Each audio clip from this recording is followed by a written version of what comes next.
यन्तु ममङ्गानि वाक्प्राणश्चक्षुः श्रोत्रमतो बलमिन्द्रियाणि च सर्वाणि सर्वं ब्रह्म उपनिषदं माहं ब्रह्म निराकुर्याम् मा ब्रह्म निराकरो अनिराकरणमस्त्व निराकरणं मे अस्तु तदात्मनि निरते य उपनिषत्सु धर्माः ते मयि सन्तु ॐ शान्ति शान्ति शान्तिः। ॐ केनेषितं पतति प्रेषितं मनः केन प्राणप्रथमप्रेतियुक्त केनेषितं वाचमिमां वदन्ति चक्षुश्रोत्रं कौ देवोन्नक्ति श्रोत्रस्य श्रोत्रं मनसो मनो यद् वाचः वाचं सौ प्राणस्य प्राण चक्षुः चक्षु अतिमुच्य धीराः प्रीत्यास्मद्लोका अमृता भवन्ति न तत्र चक्षुर्गच्छति न वाक् गच्छति नो मनो न विद्मः न बीजानीमः यथेतदनुशिष्यात् अन्यदेव तद्विदितादतो अविदितादधि इति शुश्रुमपूर्वेषां येनस्तद्व्याचक्षिरे।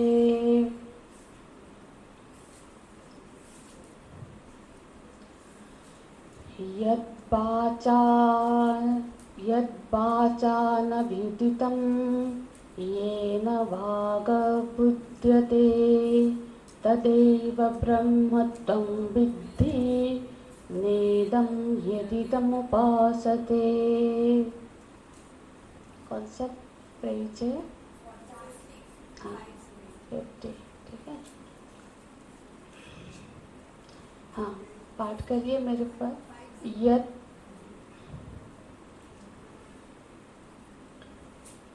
ठीक है। यद्वाचा न विदितं येन वागबुध्यते तदेव ब्रह्मत्वं विद्धि नेदं यदिदमुपासते।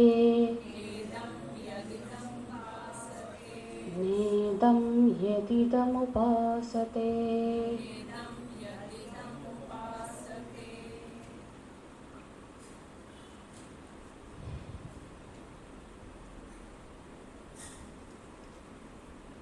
केनोपनिषद में प्रथम कक्षा में हमने चर्चा की थी कि इस उपनिषद में जो मंत्र है उसके 4 खंड में विभक्त है। आप लोगों ने ग्रंथ में देखा होगा तो 4 खंड में मंत्रों को विभाजित किया गया है। जो प्रथम खंड है उसमें 8 मंत्र है, जिसमें से हमने 3 मंत्र के अभी तक अध्ययन किया। पर ये जो 8 मंत्र में से जो 3 मंत्रों का अभी हमने अध्ययन किया है ये एक प्रकरण की समाप्ति है मानो, और जो 5 मंत्र शेष है ये 5 मंत्र इन जो दूसरा और तीसरा ये दोनों मंत्र का ही विस्तार है। मतलब जैसे आप लोगों को याद होगा जब हम गीता जी का अध्ययन कर रहे थे और द्वितीय अध्याय की समाप्ति के बाद हमने ये निवेदन किया था कि जो द्वितीय अध्याय में भगवान का जो प्रवचन है, उपदेश है, वो समाप्त है। भगवान को जो बोलना था उन्होंने वहाँ बोल दिया। पर क्योंकि अर्जुन जी उसको ग्रहण नहीं कर पाए थे तृतीय अध्याय के प्रारंभ में, फिर उन्होंने प्रश्न उठाते हैं, तो फिर उस प्रश्न के बेसिस में फिर से भगवान विस्तार करते हैं। पर द्वितीय अध्याय में वो समाप्त है, उसी का द्वितीय अध्याय का ही बाकी जो अध्याय है वो उसका विस्तार है। तो यहाँ पे जो द्वितीय और तृतीय मंत्र, क्या मंत्र है, एक थोड़ा सा विहंगा, कुछ लोग रेगुलर नहीं थे तो अब आ रहे, बस याद दिला देते हैं। पहले मंत्र में क्या था? पहला जो मंत्र था, मंत्र मत देखिए, सिर्फ सुनते जाइए, क्योंकि वो ये जो ग्रंथ है ना, इसमें एक सीक्वेंस में मंत्र नहीं है, ढूंढने में फिर माइंड डाइवर्ट हो जाएगा। यहाँ श्रवण पे ज्यादा ध्यान दे, पेज में नहीं। हाँ, केनेसितम। तो यहाँ पे श्रुति माता ये वर्णन कर रहे हैं कि एक जिज्ञासु जो है, जिज्ञासु शिष्य का प्रश्न कैसा होना चाहिए, किस तरह का प्रश्न एक जिज्ञासु, प्रश्न तो हम भी हजार पूछते हैं, पर वो जिज्ञासु मतलब जो अब अपना स्वरूप का ज्ञान पाना चाहता है, उसका प्रश्न कैसे होता है। तो केनेसितम पतति प्रेषितम मनः, इस तरह से उसके प्रश्न की व्याख्या। उसके द्वितीय मंत्र में उस प्रश्न का श्रुति माता सद्गुरु के रूप में, सद्गुरु के रूप में उसका उत्तर देते हैं। क्या उत्तर देते हैं? तो श्रोत्रस्य श्रोत्रम पढ़िए। हाँ, उत्तर का मैं क्या जानना चाहती हूँ, वो श्लोक नहीं, उत्तर कहाँ तक है। देखो, श्रोत्रस्य श्रोत्रम मनसो मनो यत् वाचोह वाचम सौ प्राणस्य प्राण चक्षुष चक्षुः, यहाँ तक उत्तर हो गया उस जो प्रश्न का। कि प्रश्न क्या था कि ये जो हमारा संघात है, इसका प्रेरक कौन है। संघात मतलब जो हमारा स्थूल शरीर, सूक्ष्म शरीर, मन बुद्धि, सूक्ष्म शरीर, इंद्रियां आदि सबका प्रेरक कौन है। इस प्रश्न के उत्तर में उत्तर कहाँ दिया गया, यहाँ तक, चक्षु से चक्षु, यहाँ तक उत्तर है। ठीक है, कि वो जो पूरे संघात का, ये सारे इंद्रिय की को जो सत्ता प्रदान कर रही है, जो चैतन्यता प्रदान कर रही है, उसको तुम अनुसंधान करो। यहाँ कुछ आलंबन पकड़ाती है श्रुति माता, और उत्तर यहाँ तक है कि इन आलंबन, देखो ना, इन तीनों मंत्र में कहीं पे भी हमने आत्मा शब्द नहीं पढ़ा, ना ब्रह्म शब्द पढ़ा। व्याख्या के समय में हमने व्याख्या किया जरूर, पर श्रुति माता ने अभी तक कहीं पर भी ना आत्मा शब्द का उच्चारण किया है, ना ब्रह्म शब्द का। इसका मतलब है उसने वहाँ तीनों मंत्र में सिर्फ एक सर्वनाम के रूप में बताया। जैसे सर्वनाम हम यूज करते हैं, किसी एक पर्टिकुलर नाम नहीं देते हैं, सर्वनाम के तौर पर अभी तक कि जो सूत्र का सूत्र है उसको ढूंढो, मतलब कोई एक पर्टिकुलर नाम नहीं बताया। हम उसको व्याख्या के शैली, व्याख्या करने के बाद में कभी आत्मा और ब्रह्म आदि नामों से बोले हैं। तो क्या है इसका अभिप्राय? देखो, यहाँ पे जब कुछ लक्षण, कुछ संकेत किया श्रुति माता ने कि वो जो शिष्य है उन संकेतों के आधार पर उसका अनुसंधान करे उस तत्व का। फिर जब वो अनुसंधान कर लेगा, फिर क्या घटेगा? फिर बोलते हैं अतिमुच्च धीराहा। यहाँ बोले, यहाँ पे अधिकारी का निर्वचन हुआ कि कौन वो कर सकता है। अधिकारी कौन है? धीराहा, जो धीर है, जो बुद्धिमान है। हाँ, उसी को देखो, बुद्धिमान है तो हमारा भी बहुत बुद्धि है, पर वो बुद्धि हम संसार में ज्यादा लगा रहे। तो अब श्रुति इन सबको बुद्धिमान नहीं मानती है, जो संसार में जो अनित्य चीजों में फंसे हुए हैं। वो बोलती है वही बुद्धिमान है जिसने इस तत्व का अनुसंधान कर लिया, और जिसने इस तत्व का अनुसंधान कर लिया उसका फल फिर क्या करेगा? अतिमुच्च। फिर वो उस छोड़ देगा। क्या छोड़ देगा? ये जो संघात से आत्मबुद्धि है उसका वो त्याग कर लेगा। अब जब वो किसी को पता चल जाएगा कि मैं ये सब नहीं हूँ, तो उसके साथ थोड़ी ना अपने को पहचान कराएगा कि मैं शरीर हूँ, मैं मन हूँ, मैं बुद्धि हूँ। मतलब इन अनात्मा चीजों में जो आत्मबुद्धि हुई है उसका क्या करता है, वो परित्याग कर देता है। तो फिर क्या फल है? फल है प्रेतास्माद लोकात अमृता भवन्ति, ये फल है।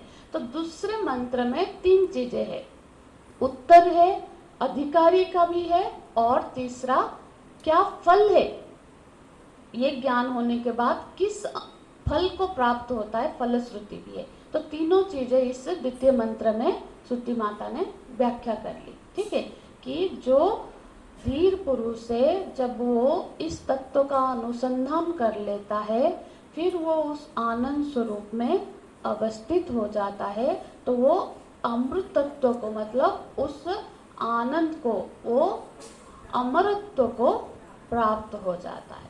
तो यहाँ तक दूसरा मंत्र था। तीसरे मंत्र में क्या था?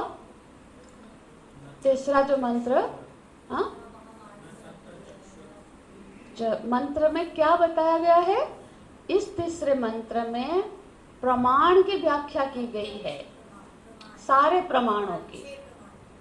प्रमाण, किस प्रमाण? जो हम बोल रहे कि वो इस स्थिति को प्राप्त हो गया, अमृतत्व को प्राप्त हो गया, तो जो इसको जान लेता है उस अमृतत्व को, अमरत्व को प्राप्त हो जाता है, उस आत्म स्वरूप में स्थित हो जाता है। इसका प्रमाण क्या है? ये प्रश्न आएगा, क्योंकि लक्षण प्रमाणाभ्याम वस्तु सिद्धि ही, लक्षण और प्रमाण के साथ ही किसी भी वस्तु की सिद्धि होती है। तो यहाँ पे हम बैठे हैं आत्म वस्तु की सिद्धि करने के लिए। द्वितीय मंत्र में कुछ लक्षण बता दिए, जो श्रोत्र का श्रोत्र है, चक्षु का चक्षु है, तो प्राण का प्राण है, वो तो लक्षण बताए। पर प्रमाण क्या है? प्रमाण माने ज्ञान का साधन, है ना। उसको ज्ञान होने के लिए क्या साधन है? जैसे दृश्यों को देखने के लिए नेत्र साधन है, इसी तरह से इस ब्रह्म ज्ञान को जानने के लिए क्या साधन है? जब ऐसा प्रश्न, तो उसका प्रमाण क्या है? तो प्रमाण के व्याख्या में श्रुति माता ने क्या बताया कि इस तत्व के होने का 2 तरह के उत्तर दिए।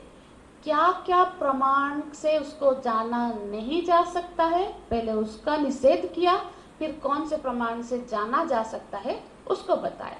तो 6 प्रमाण की हमने चर्चा की थी।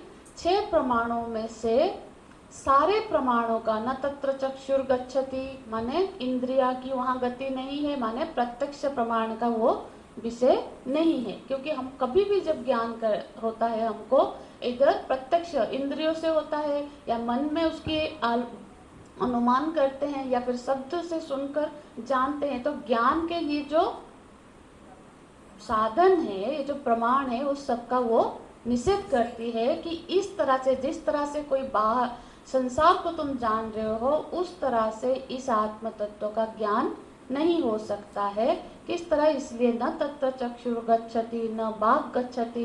वहाँ वाणी की मतलब देखो, शब्द प्रमाण 2 तरह की है, 2 विभाग है शब्द प्रमाण में। एक है लौकिक शब्द प्रमाण और एक है वैदिक शब्द प्रमाण। तो ये लौकिक शब्द प्रमाण का विषय नहीं है, पर फिर तो जब सारे प्रमाणों का निषेध हो जाएगा, तो फिर इस तत्व को कैसे जानेंगे? तो बोलते हैं कि इसको जानने का प्रमाण है वैदिक शब्द प्रमाण, माने आगम प्रमाण। आगम माने जो आचार्य परंपरा से आ रहा है, मतलब वेद प्रमाण। तो वेद ही इस तत्व के ज्ञान में प्रमाण है। ठीक है, तो वेद प्रमाण की स्वीकृति देते हैं और बोलते हैं क्या?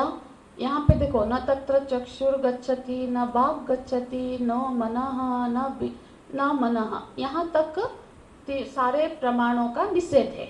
मन से 4 प्रमाण का निषेध है, बाग से बाग, तो शब्द प्रमाण का निषेध है, और चक्षु से सारे प्रत्यक्ष प्रमाण का निषेध है। इसका विस्तार से हमने चर्चा की है पिछले कक्षाओं में।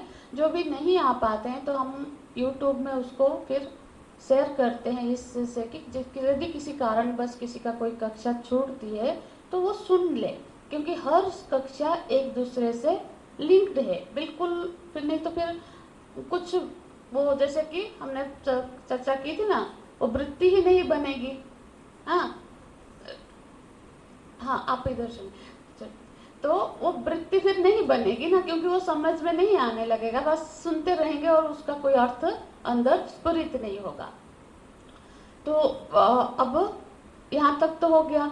तो अब बता रहे हैं एते तत् अनुशिष्यात् अन्य देव तत् विदिता दतो अविदिता दति।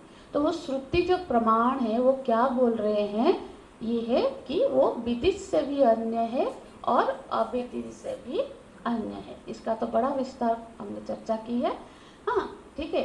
तो ये जो ब्रह्म तत्व है वो विदित की कैटेगरी में नहीं आ रहा है, और मतलब जो जिसको जान पा रहे हो, जिसका ज्ञान हो सकता है, वो ब्रह्म नहीं है, और जिसका ज्ञान नहीं हो सकता है वो भी ब्रह्म नहीं है, क्योंकि ये स्वयं प्रकाश है। ठीक है, ये दोनों से परे की वस्तु है।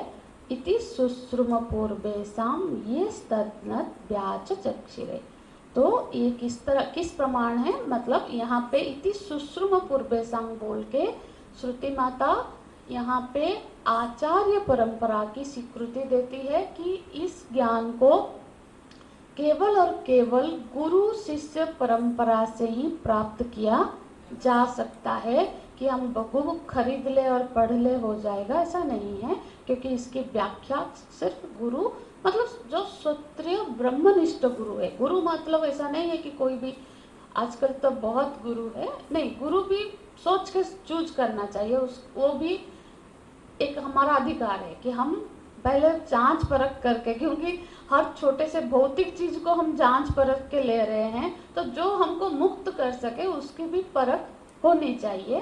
तो जो क्षत्रिय ब्रह्मनिष्ठ है वो गुरु के माध्यम से ये ज्ञान की प्राप्ति हो सकती है, मतलब वो समझा सकते हैं, उससे समझ आ सकते हैं।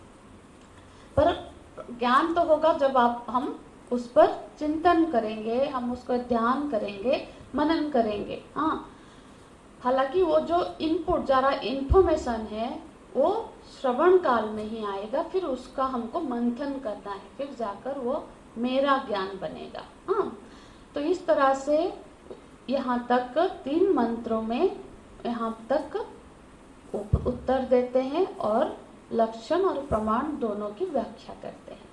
अब आगे का जो मंत्र है, वो आगे के मंत्र में क्या बोलते हैं, देखो आगे का जो मंत्र है वो इन मंत्रों के विस्तार है। जब हम ये सारे मंत्र श्रवण कर लिए, देखो वो तो जानते हैं ना, श्रुति माता तो सर्वज्ञ है, वो तो सबकी स्थिति जानती है कि इसके बाद बहुत सारे प्रश्न साधक के मन में आएंगे। तो वो प्रश्नों का वो अभी निवारण कर रही है, खुद ही उत्तर दे रही है। कैसे बोलते हैं, चौथा मंत्र देखेंगे, यत् वाच न अभ्युदितम, मतलब न अनभ्युदितम, यत् वाचा अनभ्युदितम, मतलब जो वाणी से प्रकाशित नहीं हो सकता है। मतलब वो जो ब्रह्म तत्व है वो वाणी, अभी क्योंकि पिछले मंत्र में बताया गया है ना, वो न तत्र वाक् गच्छति, वहाँ वाणी की गति नहीं है, तो उसी को यहाँ पे बताते हैं। देखो मोस्टली आप देखेंगे ये जो 5 मंत्र है ना, इसमें द्वितीय और तृतीय दोनों मंत्रों का ही व्याख्या है, तो दोनों की ही समीकरण आपको यहाँ पे दिखेगी। तो जो तीसरे मंत्र में बताया गया है कि वहाँ वाणी की गति नहीं है, तो यहाँ पे बता रहे हैं उस ब्रह्म तत्व को वाणी के द्वारा, मतलब वाणी उसको प्रकाशित नहीं कर सकती, मतलब वाणी के द्वारा उसको जाना नहीं जा सकता है। पर इसकी हमने व्याख्या पिछले कक्षा में की थी, वाणी से नहीं है तो फिर कैसे, वो शब्द प्रमाण वैदिक प्रमाण की चर्चा हमने की थी। ठीक है, तो बोलते हैं ये न वाग बुध्यते, बुध्यते माने प्रकाशित करना, तो उसको वाणी प्रकाशित नहीं कर सकती, बल्कि वाणी उसके होने से प्रकाशित होती है। ठीक है, देखो दोनों में, इस दोनों में यदि आप लक्ष्य करेंगे, दोनों ही जो सेंटेंसेस में, यत् वाचा अनव्युद्यतम, येन वाक् विद्यते, ये दोनों में तृतीय विभक्ति का प्रयोग है। तृतीय विभक्ति माने द्वारा, के द्वारा। किसके द्वारा? तो पहले बताते हैं यत्, माने जो वाणी के द्वारा प्रकाशित नहीं हो सकती। फिर बताते हैं येन, यहाँ पे जिसके वाणी उसके द्वारा प्रकाशित होती है, मतलब दोनों में ही तृतीय विभक्ति का प्रयोग है। क्या बोलते हैं? तो वो कौन है? तदेव ब्रह्म, वो ब्रह्म है। यहाँ पर आकर उसको एक नाम दे रहे हैं श्रुति माता। नाम दे रहे हैं मतलब नहीं कि उसका नाम ब्रह्म होगा, उनको कोई पता नहीं वो ब्रह्म है। हम लोगों की वार्तालाप, अब कभी किसी को हम जानते नहीं है तो उसको भी समझाने के लिए कभी बोलते हैं ना, अरे वो जो मोटा सा आदमी, इस तरह से एक हम संज्ञा दे देते हैं किसी तरह से, ताकि हम उस तक बात कर सके। इसीलिए ही श्रुति माता एक नामकरण करती हैं, बोलती हैं उसको तुम ब्रह्म, वो ब्रह्म है। तुम विद्धि, ऐसा तुम जानो। जानो, विद्धि माने जानो, तो उसी को तुम ब्रह्म जानो। देखो, उसी को ब्रह्म जानो कहने का मतलब है कि वो ये भरोसा कर रही है कि जब द्वितीय मंत्र में मैंने ये समझा दिया कि श्रोत्र से श्रोत्र है, वो श्रोत्र का भी श्रोत्र है, मतलब इसका मतलब क्या हुआ होगा? इसका मतलब ये साधक ने बैठ के उसका अनुसंधान किया होगा और फिर अनुसंधान करके उस तत्व को जाना है। अब वो जो तत्व है, मतलब जिसको तुमने अभी जाना, ऐसे बता रही है ना, इसका मतलब वो भरोसा करती है कि हम क्लास के जाने के बाद भी कुछ इस पर चिंतन करते हैं। इस भरोसे से साथ वो चौथे मंत्र में बोल रहे हैं उसको ब्रह्म जानो। अब जिसने कुछ नहीं किया है तो किसको जानो? फिर ये प्रश्न तो आएगा ना। तो अब श्रुति माता का भरोसा तो नहीं तोड़ना चाहिए, तो हम थोड़ा सा इस पर सीरियसली इसको ले। तो बोल रहे हैं तत् एव ब्रह्म, वो ब्रह्म है। कौन ब्रह्म है? जिसको हमने कहा कि वो वाणी का वाणी है, मतलब जो श्रोत्र का श्रोत्र है, चक्षु का चक्षु है। जब जो साधक है, जो वो तो जिज्ञासु है ना, वो क्या किया? वो उसने प्रश्न किया है तो जानने के लिए किया। अब जब उत्तर मिला तो उसने उस उत्तर का क्या किया? उत्तर जब से ही सुना कि वो श्रोत्र का श्रोत्र है, मतलब वाणी का भी वाणी है, तो फिर क्या हुआ? उसके आंखें बंद हो गई। आंखें बंद हो गई मतलब सारे इंद्रिय, आंख से सारे इंद्रिय सोच लीजिए, वो सारे इंद्रियों को क्या किया? अंतर्मुखी कर लिया कि वो बाहर अभी नहीं मिलेगा। बाहर जो मेरा सारे इंद्रिय बाहर की तरफ ढूंढ रहे हैं, जा रहे हैं, बाहर इसको नहीं मिलेगा। जो वाणी का भी वाणी होगा तो वो कोई अंतरंग वस्तु होगी। अंदर माने ऐसा मत सोचना कि अंदर हार्ट के अंदर मतलब ऑपरेशन करके निकालेंगे, तो अंदर मतलब अंतर्मुखी हो जाना, मतलब बुद्धि। ये जो सारा क्रिया हो रहा है बुद्धि से हो रहा है। बुद्धि को, इंद्रियों को बाहर से अंदर की तरफ, उसके कारण के अनुसंधान की तरफ चिंतन को ले जाना है। तो इसके लिए ऐसे देखते हुए भी आंख बंद कर दिया, कर्ण में बाहर की सब, मतलब जब हम मेडिटेशन में बैठते हैं क्या करते हैं? पहले सारे चीजों से अपने इंद्रियों को, पहले तो स्थूल शरीर को स्थिर रखने का प्रयास करते हैं, एक आसन पर बैठते हैं ताकि शरीर स्थिर हो। शरीर स्थिर होगा तो फिर धीरे धीरे इंद्रियों को हम क्या करते हैं? उसके विषयों से बाहर निकालते हैं। जैसे शब्द से कान को उद्र कर लिया, नहीं तो वो फिर विचलित करेगा। नेत्र को बंद कर दिया तो क्योंकि वो दृश्य फिर मन को उधर ले जाएगा। तो हम धीरे धीरे क्या करते हैं? सारे इंद्रियों को बस अपने बस में रखने की कोशिश करते हैं, ताकि पर्पज है कि मन बस में आए। बुद्धि, मन बुद्धि अभी एक ही जगह हो जाती है। तो मन बुद्धि से ही हमको चिंतन करना है। तो उसको स्थिर करने के लिए स्थूल शरीर को, सूक्ष्म शरीर को पहले मतलब इंद्रियों को स्थिर करते हैं, फिर उसके बाद हम मन को स्थिर करने के लिए प्रयास करते हैं, मन को विषयों से हटाते हैं। तो ये जो प्रक्रिया है, तो वो क्या करता है? फिर वो साधक आंख बंद करके अंतर्मुखी होता है और उस तत्व का अनुसंधान करता है। जब वो इन लक्षणों के आधार पर चिंतन करता जाता है, फिर क्या होता है, वो तो अंदर पाता है कि वो तो जो तत्व है वो तो मैं हूँ। वो मैं हूँ। तो जो मैं है उसको ही तुम ब्रह्म जानो, मतलब जो तुम ढूंढते ढूंढते जहां जो तुम्हें मिला है उसको ब्रह्म जानो। ये श्रुति माता बता रही है। जहां तक तुम पहुंचे चिंतन कर करके, तो उसको तुम ब्रह्म के रूप में जानो। न इदम यदीदम उपासते, ना कि इदम की तरह। कपूर जी, यहाँ से वो जो प्रश्न था ना आपका, उस पर बोलते हैं श्रुति माता, न इदम, उसको जो तुम इदम के रूप में अभी तक उपासना कर रहे हो वो नहीं है। जिसको अभी अंदर हो के जो ढूंढा है वो है ना। यही बता रही है। देखो अब इदम माने क्या, न इदम यदीदम उपासते। हाँ, इदम माने हमने ईशावास्य की शुरुआत की थी, उसमें हमने इस पर बहुत सुंदर से व्याख्याएं पर चर्चा की थी। इदम माने जो भी हमसे भिन्न है, जिसको हम इदम मतलब दैट, जो बाहर बाहर की तरफ, वो बोलते इदम, जिसको हम अपने से अलग करके जो जिसको हम अभी अपने से अलग करके उपासना कर रहे हैं। इदम माने दृश्यम, जो दृश्य बन रहा है, जो हमारा जानने का विषय बन रहा है, ठीक है, वो इदम है ना।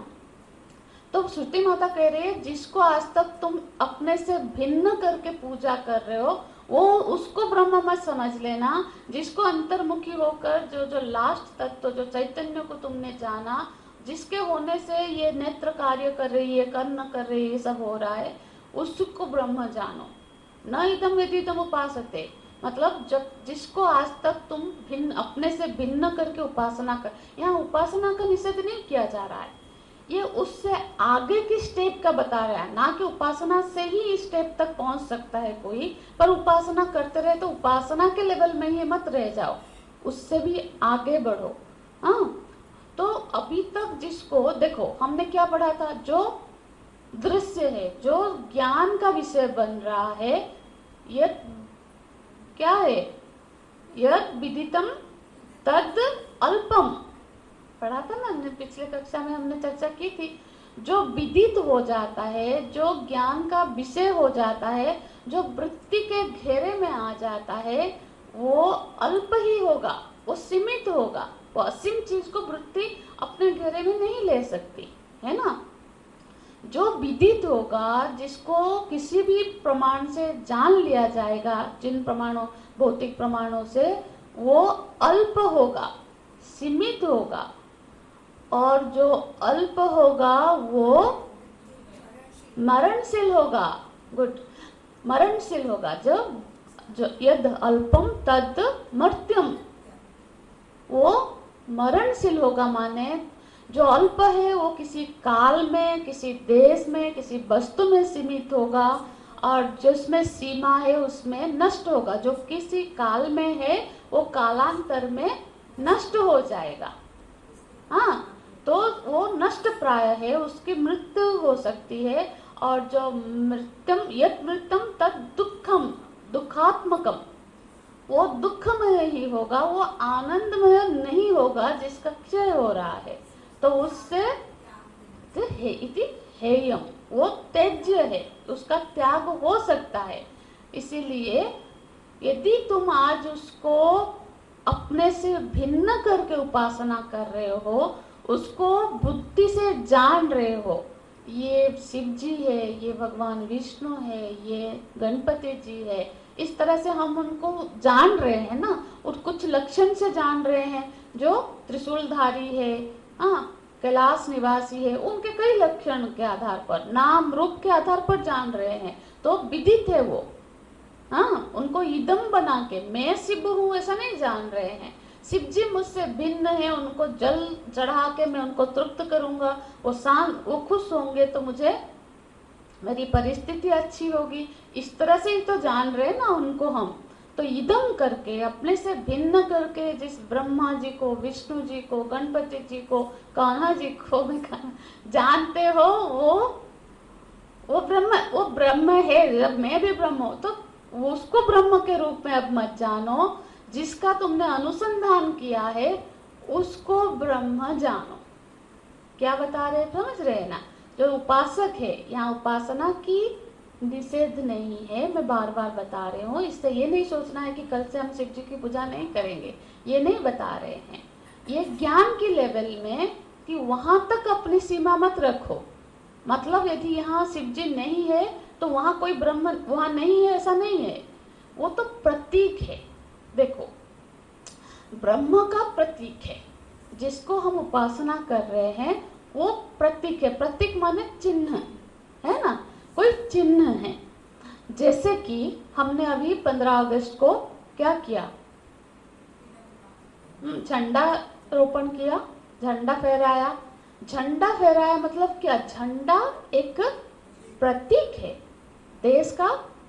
हमारे देश को हम रेस्पेक्ट दे रहे हैं, उसको फहरा रहे, हमारा देश प्रगति करे। हाँ, सम्मान। झंडा माने 3 रंग का एक समाहार है, एक कपड़ा है। ऐसा यदि कोई बोलेगा तो क्या बोलेंगे हम, अरे ये तो बिल्कुल भाव रहित एक जड़ वस्तु जैसा बात कर रहा है, इसमें तो कोई फीलिंग्स ही नहीं है। झंडा है वो हमारा देश, हमारा गौरव है, हमारा शान है। झंडे के लिए तो लोग बलिदान दे रहे हैं देश के लिए। तो देश को जो रेस्पेक्ट दिखाने के लिए हमने एक प्रतीक बनाया है, उस प्रतीक को हम, राष्ट्रपति भी उसको प्रणाम कर रहा है, सभी उसके सामने हम माथा झुका रहे हैं। मतलब अपने पर्सनल स्वार्थ से पहले हम देश के स्वार्थों को आगे रखेंगे, है ना।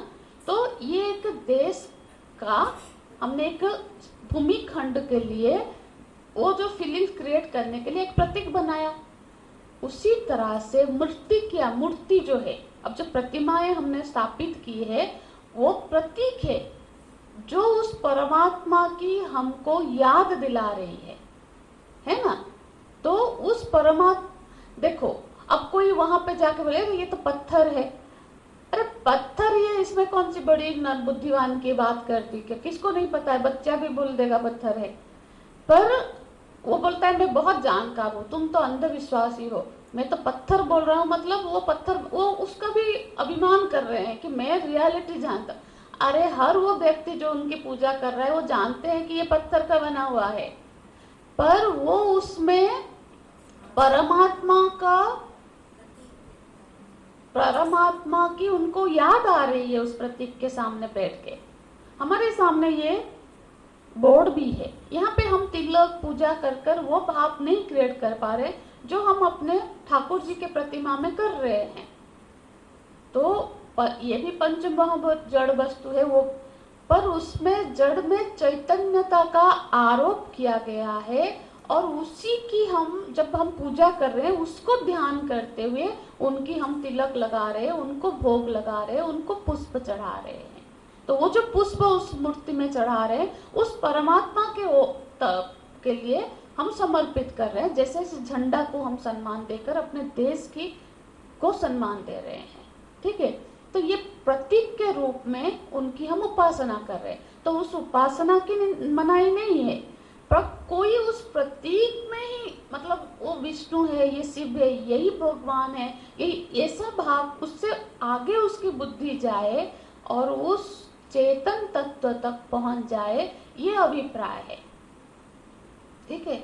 जैसे कि वस्तु देखो, वो पत्थर का है, पीतल का है, पर उसका मोल, अब जैसे आर्मी है, जो ऑफिसर्स होते हैं उनके कुछ पीतल के उनको मेडल्स मिलते हैं, है तो वो पीतल के, कोई भी बना के लाके लगा देगा? नहीं लगाएगा, क्योंकि वो एक पोजीशन को रिप्रेजेंट करती है, वो एक पोजीशन को रिप्रेजेंट कर रही है, तो उसका वो इम्पोर्टेंस है। सिर्फ हम बना, अरे वो तो पीतल के लगाए हैं, मैं चांदी का लगा लूं, चांदी का लगाओ या सोने का लगाओ, वो जो उसको गवर्नमेंट की ओर से वो मिला हुआ है ना, उसी को वो सम्मान, वो पोजीशन, उसी की सिग्नेचर की वैल्यू है। आप सोने का लगा कर भी सिग्नेचर करेंगे तब भी आपकी मान्यता नहीं होगी। इसीलिए ये प्रतीक, ये जो इदम के रूप में हम उनकी उपासना कर रहे हैं वो प्रतीकात्मक है, प्रतीकात्मक उपासना है। वो यहाँ पे भाष्य भी देखेंगे हम, तो यहाँ पे ये बता रहे हैं कि जो ब्रह्म का ये सब प्रतीक है जिसकी हम उपासना कर रहे हैं, पर इस पर आगे की कक्षा में और विस्तार से भी हम चर्चा करेंगे कि ईश्वर को हम भिन्न क्यों नहीं मान सकते। ठीक है, जब तक हम उनको भिन्न मानेंगे तब तक वो क्या होगा, वो विदित के कैटेगरी में आएंगे, सीमित हो जाएंगे, है ना। जो अभी चक्षु का देवता है वो हाथ का देवता नहीं है, वो पैरों के देवता नहीं है। हम पढ़े हैं तत्वबोध में, चक्षु के देवता कौन है, सूर्य है, हाथ के इंद्र है। हाँ, इसी तरह से अलग अलग डिपार्टमेंट है, अलग अलग है, तो इतने सारे देवता होंगे तो फिर कैसे होगा। हाँ, तो यहाँ पे बोल रहे हैं कि उसको तुम ब्रह्म जानो, क्योंकि ब्रह्म का शब्द का अर्थ ही है जो व्यापकत्व, ब्रह्मत्व, जो व्यापक है, जो अपरिच्छिन्न है, असीम है, जिसमें कोई सीमा नहीं है। तो कोई भी चीज को जिसको तुम सीमित, अपने से भिन्न करोगे, मतलब वो सीमित हो जाएगा, क्योंकि वो मेरे में नहीं है, मैं हूँ और वो है, तो दो हो गए ना। इसको बोलने का भी बहुत बड़ा अभिप्राय है। देखो, जब हम चर्चा कर रहे हैं ना इस तरह की, आप यदि इस्कन में भी जाते हैं, आप बहुत सारे संप्रदाय है जो इस बात को स्वीकार नहीं करेंगे, क्योंकि मैं और मेरा प्रभु भिन्न है। वो इदम के रूप में ही उस परमात्मा को स्वीकार करेंगे, मैं ब्रह्म हूँ, ये स्वीकृति वहां नहीं होगी। ठीक है, वो अद्वैत वेदांत के ऊपर, वो भी वेदांत के ही उपासक है, वेदांत को मानते हैं, वेद को ही मानते हैं, पर द्वैतवादी है। जीव है और ईश्वर है। जीव कभी उस ईश्वर नहीं है, वो किसी लोक में पहुंचेगा। तो आगे के भाष्य में हम उसको देखेंगे। तो इस तरह से श्रुति माता जानती है कि जब वो शिष्य, कुछ साधक जरूर ऐसे हैं जो फिर इस भ्रम, उनको भ्रांति हो सकती है, उनको संशय हो सकता है कि जो ब्रह्म की बात कर रहे हैं, वो जो मेरे आराध्य है, जिसकी मैं उपासना कर रहा हूँ, वो ब्रह्म है। मैं ब्रह्म कैसे हो सकता हूँ और मैं उनसे भिन्न हूँ। इस भावना का, इस शंका का निषेध करने के लिए यहाँ बोल रहे हैं, हाँ, न इदम यदिदम उपासते। जिस किसी चीज को तुम अपने से भिन्न करके उपासना ही करो, समझो, तो वो ब्रह्म नहीं होगा। तो अभी हम भाष्य देखेंगे, क्योंकि इस मंत्र पे प्रवेश करने से पहले भगवान शंकराचार्य जी ने एक संगति भाष्य लिखा है, संगति बनाई है। कैसे, किस बेस, मतलब पृष्ठभूमि बनाई है, किस धरातल पर यह प्रश्न उठता है। क्योंकि ये प्रश्न उठेगा, जो साधक होगा, जिसने इस पर चिंतन किया है, उसके मन में ये प्रश्न आएगा। इसलिए मुझे बड़ा खुश हुआ जब लास्ट कक्षा में कपूर जी ने ये प्रश्न पूछा, तो इसका मतलब ये चिंतन का फल है। और भगवान शंकराचार्य जी जानते हैं कि ऐसा प्रश्न उठेगा, तो उसका उत्तर वो स्वयं ही दे रहे हैं। तो यहाँ पे हम भाष्य के साथ थोड़ा देखेंगे। पृष्ठ नंबर 49 देखिएगा, दूसरा 49 में बस दूसरा ही पैराग्राफ जो शुरू हो रहा है, अन्य देव तद विदिता दथो अविदिता दधि इति इत्यनेन वाक्येन आत्मा ब्रह्मेति प्रतिपादिते शत्रुशंका जाता। कथम आत्मा ब्रह्म, क्या शंका आ सकती है जब श्रुति माता का ये वचन वो साधक सुनेगा कि तद विदिता दतो विदिता दधि। अब खुद समझना है, ठीक है। हर भाषा को, हर चीज़ को फिर हिंदी में नहीं बताऊंगी क्योंकि हम बहुत दिन से पढ़ रहे हैं, है ना। तो जब ये शब्द सुनेगा तो उस साधक के मन में ये शंका आएगी, ये प्रश्न आएगा, क्या कथम आत्मा ब्रह्म, किस तरह से वो आत्मा ब्रह्म हो सकता है। जब ऐसा प्रश्न शंका आएगा ना तो प्रश्न क्या आएगा फिर उसके बाद, गुरु पूछेंगे अरे बेटा आत्मा माने तो क्या समझ रहा है। तो वो बोल रहा है, वो बिल्कुल निश्चल भाव से बोल रहा है, जो उसके मन की स्थिति है, जैसी समझ आज के डेट में है वो उसको बोल रहा है। गुरु से और डॉक्टर से कोई चीज कभी छुपाएंगे तो हम फिर अज्ञान से निवृत्ति नहीं होगी कि रोग से नहीं होगी। तो इसी तरह से वो बोल रहा है आज मेरी ऐसी स्थिति है गुरुदेव, आत्मा कैसे ब्रह्म हो सकता है। मतलब यहाँ आत्मा और ब्रह्म की ऐक्य की उसको समझ नहीं है वो। तो फिर प्रश्न, गुरु सरप्राइज, अरे तू आत्मा माने क्या सोच रहा है। तो वो बोलते हैं आगे देखिए, आत्मा ही नाम अधिकृतः कर्म उपासनाने च संसारी कर्म उपासनां वा साधनम अनुष्ठाय। यहाँ तक देखते हैं फिर आगे बढ़ेंगे। तो क्या बोलते हैं, आत्मा ही नाम, आत्मा तो उसको समझता हूँ मैं आत्मा हूँ, मैं आत्मा माने मैं, तो मैं तो मेरी तो अधिकार कर्म में है, उपासना में है। हाँ, मैं तो कर्म कर सकता हूँ, उपासना कर सकता हूँ, और मुझे इसका ही अधिकार दिया गया है कि तू, जब मैं पैदा हुआ हूँ, मतलब यहाँ जीव की बात वो कर रहा है, जब अनुसंधान किया तो वो यहाँ तक ही मैं तक पहुँच पाया, इससे आगे नहीं समझ में आ पा रहा है। तो इसलिए वो प्रश्न कर रहा कि जो मैं को आप बोल रहे हो ब्रह्म है, मैं तो करता है, मैं कर्म कर रहा हूँ, अच्छा कर्म करता हूँ, बुरा कर्म करता हूँ, मुझसे तो गलतियां भी हो रही है, और मैं दान कर रहा हूँ, सेवा कर रहा हूँ, पूजा कर रहा हूँ। तो जो अच्छा कर्म कर रहा हूँ तो उससे मुझे पुण्य की प्राप्ति हो रही है, बुरा कर्म कर रहा हूँ तो मैं पाप का भागी हो रहा हूँ, और जैसा कर्म कर रहा हूँ उस हिसाब से मुझे परिस्थितियां प्राप्त हो रही है, लोक की प्राप्त हो रही है। तो मैं तो करता हूँ, क्यों करता हूँ, क्योंकि मैं तो भोगता हूँ, मतलब मेरे में अब भोक्तृत्व की, भोग करने की इच्छा है।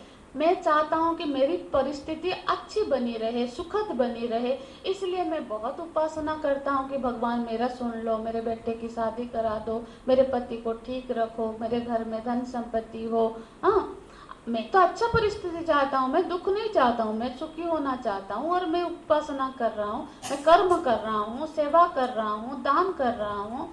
तो मैं तो करता हूँ, भोगता हूँ, और उससे मेरे को जो परिस्थिति प्राप्त हो रही है उसमें मैं सुखी हो रहा हूँ, दुखी हो रहा हूँ। और फिर मैं तो संसारी हूँ, संसारी हूँ माने संसरण कर रहा हूँ एक लोक से दूसरे लोक में, माने मैंने बहुत सत्कर्म किए तो उसके प्रभाव से क्या हुआ, उस सत्कर्म से मेरा पुण्य हुआ, और वो पुण्य से मुझे अच्छे लोक की प्राप्ति हुई, चाहे वो ब्रह्म लोक भी हो जाए। मैं वैकुंठ में मैं भगवान की बड़ी उपासना की, शिव जी की बड़ी उपासना की, मुझे कैलाश लोक की प्राप्ति हो गई, मतलब एक उच्चतर मेरा वो ड्रीम है। मैं वहाँ सोचता हूँ कि मैं इतना पूजा करूँ कि भगवान मुझे अपने लोक में ले जाए और वहाँ मैं उनके सानिध्य को प्राप्त कर लूँ, भगवान श्री कृष्ण के सानिध्य में गोलोक धाम में रहूँ। हाँ, अब आप जाके किसी वैष्णव संप्रदाय में बताओ तो तुम्हें अरे कोई मुक्ति मुझे नहीं चाहिए, मुझे गोलोक धाम में अपने प्रभु जी की सेवा करके रहना है, वो मुक्ति नहीं चाहेगा। ये मुक्ति तुम्हारा बैठा, अद्वैत मुक्ति मुझे नहीं चाहिए। वेदांती लोग ना मायावादी है, कुछ भी बोलते हैं। मैं तो मुक्ति माने मैं जब अपने ठाकुर जी के लोक में चला जाऊं तो मैं मुक्त हो गया, मतलब इस लोक से मुक्त हो गया, इस पृथ्वी लोक से मुक्ति हो गई, पर और एक लोक में तो चले ही गए ना। हाँ, इस मनुष्य शरीर से मुक्ति हो गई, पर एक दिव्य शरीर प्राप्त हो गया, पर शरीर तो शरीरधारी तो तब भी है ना जो रह रहा है। मैं हूँ और मेरा भगवान है, अभी भी भगवान मुझसे भिन्न नहीं है, वहां पे भले ही यहाँ देख नहीं पा रहा हूँ, वहां देख लूं, पर फिर भी तो मुझसे अलग ही होंगे ना। पर वो हाँ मुक्ति का वही कॉन्सेप्ट है। तो ये जो हम, ऐसा नहीं कि ये लोग नहीं है, ये लोग हम ही लोग हैं। आज भले ही यहाँ बैठ के 2 मिनट के लिए सोचें कि मैं ब्रह्म हूँ, जैसे ही घर जाएंगे ना फिर तुरंत ये मेरा ही प्रश्न है, किसी और का प्रश्न नहीं कर रहे हैं, हम अपने ही प्रश्न का उत्तर ढूंढ रहे हैं। हाँ, तो बोल रहे हैं मैं तो ऐसा हूँ जो सत्कर्म करता है इस भावना से कि मेरे को बड़ा पुण्य हो, मैं दान भी करता हूँ। तो भगवान नोट कर रहे होंगे, ये जान के दान कर रहा हूँ कि मैंने आज 5,000 दान किया। कुछ लोग हम ऐसा भी सुनते हैं खुद उनके मुख से, बड़ा कैलकुलेटिव होते, अरे आचार्य जी मैं जानता हूँ हम 5,000 देते हैं तो 50,000 आता है। ये शब्द मेरा नहीं है, मैंने सुना हुआ शब्द बोल रही हूँ यहाँ पे। तो ये भी एक कैलकुलेशन है कि हम ये दान करेंगे तो हम, अरे दान जितनी बार मैंने किया है मेरा ये हमेशा रहा है कि वो बढ़ता है, ये भी एक सच्चाई है, पर कम से कम देता तो है ना। पर इस भाव के साथ तो हम भी ये पुण्य कर रहे हैं, सत्कर्म कर रहे हैं, तीर्थ कर रहे हैं इस भाव के साथ कि उससे मेरी अंतःकरण शुद्धि हो जाए, मेरी परिस्थिति शुद्ध हो जाए, मुझे अब सबसे बढ़कर भगवत धाम प्राप्त हो जाए। इसीलिए तो मैं भी उसी में से हूँ, मैं बता रही हूँ। मैं भी तीर्थ जा रहे हैं तो क्यों जा रहे हूँ? क्योंकि मैं चाहती हूँ मेरे ठाकुर जी के दर्शन कर लूँ। क्या वो यहाँ नहीं है? जा रही हूँ फिर भी। तो पर इस ज्ञान के साथ उसको करने का निषेध नहीं है। इस ज्ञान के साथ हम शिव जी की उपासना करें कि वो सर्वत्र है, इसमें भी है। तो मैं क्या चर्चा कर रहे थे कि मैं जो सत्कर्म कर रहा हूँ, मेरी तो आज कर्म में अधिकार है, मुझ में कर्तृत्व है, मैं कुछ ना कुछ करता हूँ, बिना किए मैं रह नहीं सकता, क्योंकि कर्म में मेरी गति है, अधिकार है। कुछ नहीं तो पैर हिलाते रहेंगे, बैठे हैं पर पैर हिलता रहेगा, मतलब मैं बिना कुछ किए रह ही नहीं सकता। कुछ सोचेंगे, अच्छा सोचेंगे या बुरे सोचेंगे। अब बुरा सोचा है तो उसका भी कुछ फल बन रहा है, तो कुछ ना कुछ किए बगैर रहना मुझे आता ही नहीं है। बिना कुछ किए कैसे रह रहे? बैठे हैं, ठीक है, बैठने का काम भी तो कर रहे हैं ना। तो बिल्कुल कुछ नहीं कर रहे हैं, सो रहे हैं, मतलब सोने का क्रिया भी चल रहा है।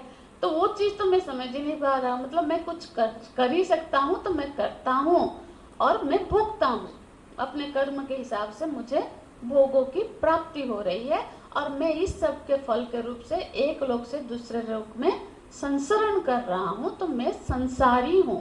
तो क्या बोल रहे हैं, देखो यहाँ कर्म उपासना च संसारी कर्म उपासना बा साधनम अनुष्ठायम। तो ये सब साधन तो मैं कर रहा हूँ। क्यों? ये किस क्षेत्र में, किस कॉन्टेक्स्ट में हम चर्चा कर रहे हैं? आत्मा कैसे ब्रह्म हो सकता है? आत्मा तो ऐसा है, ठीक है, और मैं आत्मा हूँ, मैं ऐसा हूँ। तो मैं जब ऐसा हूँ तो मैं ब्रह्म तो नहीं हो सकता। बल्कि यदि आप ये बोल दो कि तुम जिसकी उपासना कर रहे हो वो ब्रह्म है, तो फिर तो मेरे को कोई कंफ्यूजन ही नहीं है, ठीक है। बस इतना बोल दो आप ना, ये मत आप बोल कर करो कि जो तुम मैं है, जो तुम आत्मा है वो ब्रह्म है। ऐसा नहीं, आप बोलो कि जिसकी तुम उपासना कर रहे हो वो ब्रह्म है। तो मेरे ठाकुर जी ब्रह्म है, तो मेरे को कोई कंफ्यूजन ही नहीं है, आराम से, है ना। तो बोल रहे हैं, हाँ आगे देखिए, हाँ तस्मात् अन्य उपास्यो विष्णु ईश्वर इंद्र प्राणो व ब्रह्म अभिभूतम अर्हति। अर्हति माने ये आप बोल दो कि जो भगवान विष्णु है, जो महेश्वर है, जो प्राण मतलब गणपति जी भी ले लो, ब्रह्मा भी ले लो, आदि महतत्व इसका अर्थ है। हाँ, वो ब्रह्म है, क्योंकि उनमें वो जो योग्यता है, वो सबको सब दे सकते हैं, वो तो बड़े शक्तिमान हैं, सर्वज्ञ हैं, वो ब्रह्म हो सकते हैं। मैं ब्रह्म नहीं हो सकता, मुझे तो अपना ही नहीं पता है, मैं हूँ और दूसरे से मेरे को समझ नहीं आता है, मैं कैसे ब्रह्म हो सकता हूँ? तो मैं ब्रह्म हूँ ये मेरे को नहीं स्वीकार हो रही है। तो बोले हाँ अच्छा बेटा, तुम तो इतना सब बोल रहे हो कि तुम करता हो, तुम भोगता हो, किस प्रमाण के आधार पर बोल रहे हो? क्या प्रमाण है कि तुम ऐसा हो, तुम करता हो, ये हो, किस तरह तुम जाना? क्योंकि हम कुछ भी जानते हैं तो प्रमाण से जानते हैं। प्रमाण माने जिस साधन से हम कुछ जानते हैं। तो आज के बाद हम ऐसे ही नहीं बोल सकते कोई बात, क्योंकि हमने प्रमाण पढ़ लिया है अभी, है ना। तो जिस चीज को भी किस किस प्रमाण से जाना पूछा जाएगा। तो गुरुजी पूछ रहे हैं बेटा तुम जो ये बोल रहे हो ना कि तुम तो क्या हो, करता हो, तुम्हारा कर्म में अधिकार है, तुम्हारा उपासना में अधिकार है, तो ये इसका प्रमाण क्या है, किस प्रमाण से तुमने जाना? तो देखो यहाँ पे उससे आगे बोलते हैं लोक प्रत्यय विरोधात, क्योंकि मैंने तो ये सब जाना, यदि आप इसको स्वीकृत नहीं करोगे तो ये तो लोकों में जो बुद्धि बनी हुई है, लोक माने जो सारा समाज में, हमारे समाज में जो समझ बनी हुई है उसका विरोध हो जाएगा। क्योंकि ये प्रमाण है कि क्योंकि सभी ऐसा मानते हैं। अब जिससे पूछ लो, कोई नहीं बोलेगा कि वो ब्रह्म है, वो बोलेगा कि उसके जो भगवान है वो ब्रह्म है, और वो आत्मा है, वो का सत्कर्म कर। आप हमको धर्म का उपदेश दो कि अच्छा कर्म करो, अच्छा कर्म करोगे तो अच्छी गति होगी, वो सब समझ में आता है। हम सत्संग में आते हैं कि कुछ अच्छी अच्छी बातें हमको आप सिखा दो। आप तो बोल देते हो तो ब्रह्म है अब जा, तो ये कैसे हो जाएगा? तो इसके लिए प्रमाण है लोक की मान्यता। ये जो समाज में यही मान्यता है, हजारों लोग मान रहे हैं, तो क्या गलत है वो? देखो ये तो कोई पॉलिटिक्स नहीं है कि बहुमत जिसकी आगे है वो सरकार बना ले। सत्य में बहुमत नहीं चलेगा, सत्य में प्रमाण चलेगा। किस प्रमाण के आधार पर तुम इसको सत्य बोल रहे हो? भले ही 1000 लोग बोल दे। अब पहले क्या था, पहले लोग तो सभी लोग यही मानते थे कि सूर्य घूम रहा है, पूर्व से पश्चिम को जा रहा है, पश्चिम से पूर्व को आ रहा है, पृथ्वी स्थिर है, यही हमारा अनुभव है। ये तो सभी बोल रहे थे जब तक कि कोई वैज्ञानिक ने नहीं समझाया। हालांकि वेद ने समझाया था, छोड़ो वेद की भी बात छोड़ दो, वैज्ञानिक ने नहीं समझाया था तब तक तो सूर्य अभी पूर्व में है, अभी सर के ऊपर आ जाएंगे, फिर वो पश्चिम में चले जाएंगे, इस तरह से ही तो सोच रहे थे। कि सबने सोचा तो क्या ये सत्य हो गया? तो चाहे सभी समझ ले तो जो सत्य है वो सत्य है, वहां बहुमत नहीं चलेगी। 1000 लोग मिलके गलत, बहुत सारे संप्रदाय है, बहुत सारी आप कम्युनिटीज भी देखेंगे अफ्रीका बगल में, वहां इतने गलत उनकी मतलब मान्यताएं हैं, पर क्या है कि पूरी कम्युनिटी उसको मानती है तो वो उसको करते जाते हैं। तो क्या वो सही हो गया? तो ये तो कोई लॉजिक नहीं हुई कि बहुत लोग बोलते हैं, क्योंकि वो बोलता है अरे सभी ऐसा बोलते हैं, समाज में सभी की ऐसी मान्यता है तो मेरी भी है, तो यही उसका प्रमाण है। तो इस प्रमाण की तो कोई वैल्यू है नहीं कि सभी बोलते हैं तो सत्य हो जाएगा, तो ये सत्य का प्रमाण नहीं है। तो यहाँ पर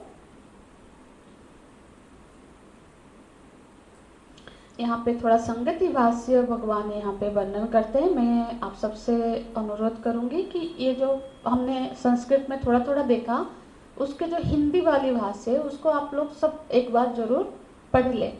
तो इस पर हम, क्योंकि इसी का विस्तार हम आगे की कक्षा में, आज सोमवार है ना, गुरुवार की कक्षा में हम इसी को ही अच्छे से और विस्तार से समझेंगे, क्योंकि ये प्रश्न हमको समझ में बिल्कुल आ जाने चाहिए। यहाँ पे हम लोग हम सभी यहाँ पे फंस जाते हैं, कंफ्यूज हो जाते हैं। तो ये चीज तो ये चीज क्लियर हो जानी चाहिए, ताकि उस क्लैरिटी के साथ हम तीर्थ भी करें, उपासना भी करें। और उपासना हम करेंगे, गणपति महोत्सव आ रही है, ऐसा मत सोच लेना कि आज ये पढ़ लिया तो महोत्सव नहीं होगा। उसकी अपनी पर समझ के साथ करते हैं हम।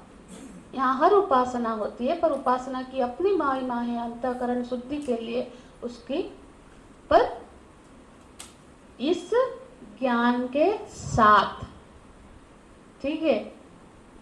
जैसा मैंने देखा है यहाँ हम लोग को श्रावण महीने में, हे भगवान, सभी को मेरे हाथ से चाहे फेंक के मान लो शिव जी को, पर मेरे हाथ से स्पर्श होके वो शिव जी पर चढ़ना चाहिए। यहाँ पे हम गलती कर लेते हैं। वो भक्ति का, जब हम सामूहिक पूजा करते हैं ना, वहाँ पे भाव ये होता है कि भगवान की अच्छे से सब मिल के पूजा करें, पर जो ऑब्जेक्टिव होता है कि उनकी बड़ी शानदार से हम अर्चना पूजन करें। मैं ही स्पर्श कर लूँ, मेरे स्पर्श को वो सब देखते हैं, मैं वहाँ बैठा हूँ ये क्या नहीं देख रहे। पानी तो फेंक के, वहाँ से हाथ नहीं पहुँच रहा है तो वहाँ से ऐसे फेंक दिया, मैंने खुद देख। अब ये उपासना में ये जो ज्ञान है ना, हमको वहाँ पे थोड़ा सा क्लैरिटी कर लेता है कि हाँ कर लेता है उस समय। तो जो वेदांत पढ़े हैं उनके व्यवहार भी मैं वहाँ देख रही थी, वो इसमें नहीं थे। सुनीसा अम्मा को कभी सिंगी नहीं मिली और उसको कोई दुखी नहीं हुआ उनको, वो पानी ला ला के सबको दे रही थी और सब सिंगी, पर सिंगी के लिए झगड़ते हुए देखा है मैंने। तो ये वहाँ पे फिर आ जाता है और थोड़ा सा हमारा फाइन ट्यून हो जाता है उपासना। इससे शुद्ध भावना के साथ हम उस प्रतीक की उपासना करते हैं।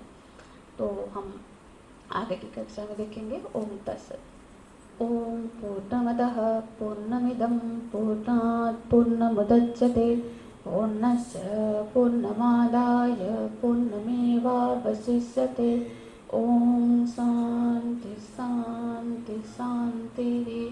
हरि ओम। श्री गुरुभ्यो नमः।